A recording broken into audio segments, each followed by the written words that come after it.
बिहार सरकार द्वारा जो आरक्षण लाया गया उसके खिलाफ हाई कोर्ट का फैसला आता है और उसे रोक लगा दिया जाता है।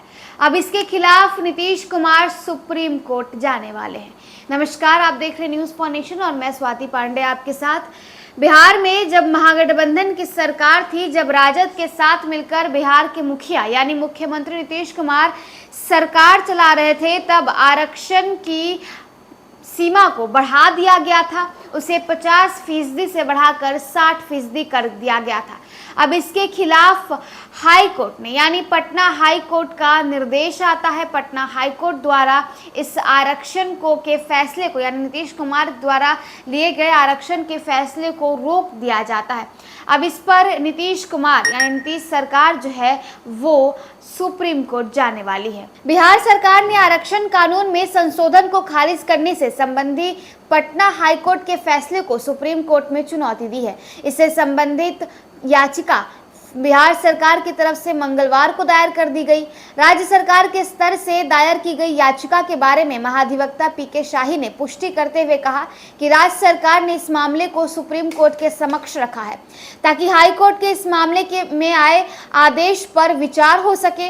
याचिका अधिवक्ता मनीष कुमार के माध्यम से उच्चतम न्यायालय में दायर की गई है।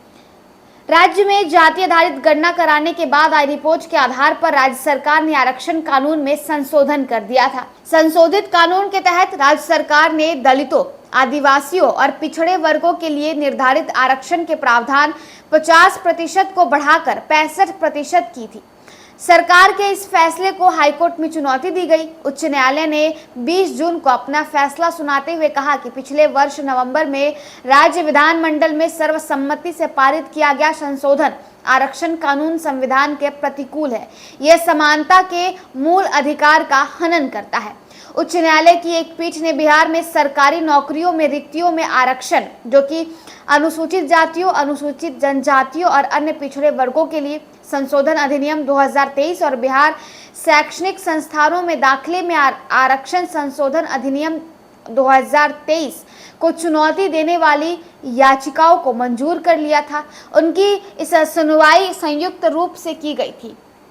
उच्च न्यायालय ने 87 पन्नों के विस्तृत आदेश में स्पष्ट किया कि उसे कोई ऐसी परिस्थिति नजर नहीं आती जो राज्य को इंदिरा साहनी मामले में उच्चतम न्यायालय के स्तर से निर्धारित आरक्षण की 50% की सीमा का उल्लंघन करने के लिए बाध्य करती हो। अगर आपको हम पूरे इस मामले की जानकारी दें कि कब क्या क्या हुआ, तो ये पूरा मामला साल 2022 से शुरू होता है, जहां 1 जून को सभी दलों ने सर्वसम्मति से जाति सर्वेक्षण पर फैसला लिया। फिर 2 जून बिहार कैबिनेट ने जाति सर्वेक्षण को हरी झंडी दिखा दी। 7 जनवरी 2023 को जाति सर्वेक्षण का पहला चरण, जो कि 7 से 15 जनवरी तक आयोजित किया गया। 15 अप्रैल दूसरा चरण 15 अप्रैल से 15 मई तक हुआ।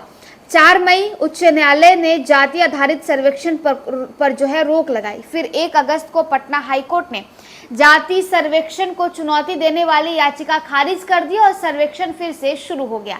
वहीं 2 अक्टूबर को बिहार सरकार ने जाति सर्वेक्षण के आंकड़े जारी किए। 9 नवंबर को बिहार विधानमंडल ने सर्वसम्मति से कोटा 50% से बढ़ाकर 65% करने के लिए विधेयक पारित कर दिया।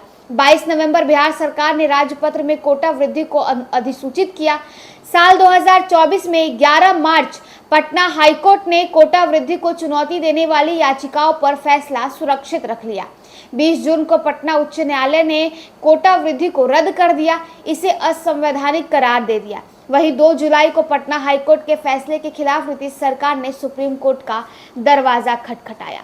तो देखिए, ये पूरा मामला साल 2022 1 जून से शुरू होता है और देखिए साल 2024 के 2 जून में ये पूरा मामला अब सुप्रीम कोर्ट तक पहुंचता हुआ दिख रहा है। बिहार सरकार ने जाति आधारित गणना करवाया। इस गणना का जो रिजल्ट आया उसके अनुसार आरक्षण की कोटे को बढ़ाया गया, 50% से 65% किया गया।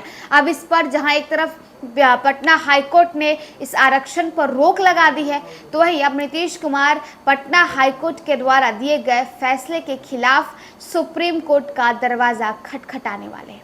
फिलहाल इस अपडेट में बस इतना ही। आप देखते रहिए न्यूज़ फॉर नेशन।